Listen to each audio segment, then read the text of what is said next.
Good morning, Orlando. And now for our weekly look at legal issues in the news with our in-house legal expert, Attorney Tom Olsen.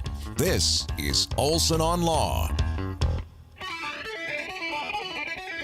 Alan Spector here, and every Tuesday and Thursday at this time, I am joined by longtime Orlando attorney Tom Olsen for Olsen on Law. Good morning, Tom.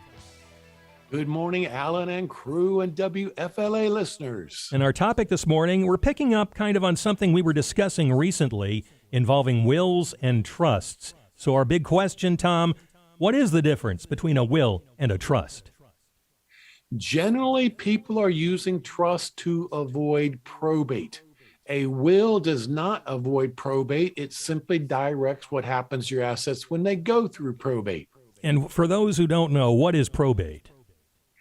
Probate is a legal process to get assets out of the decedent's name and into the name of the beneficiaries. It's about a 4-month process. Florida statutes recommends fees to be equal to 3% of the value of the probate estate, and that's what people want to avoid. All right. I hear so many people talking about trusts. Are they all talking about the same thing?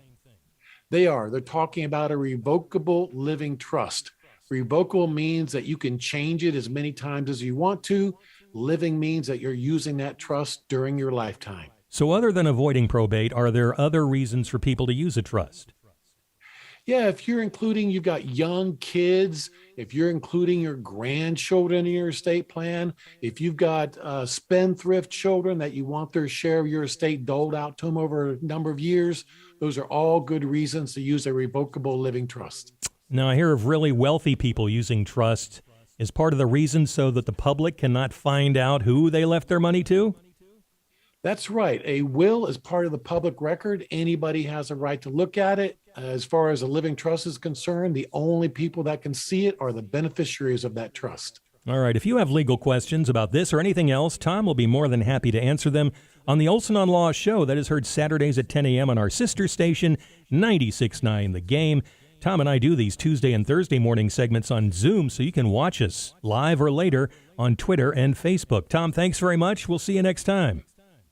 Thank you, Alan. And remember, for all of your legal needs,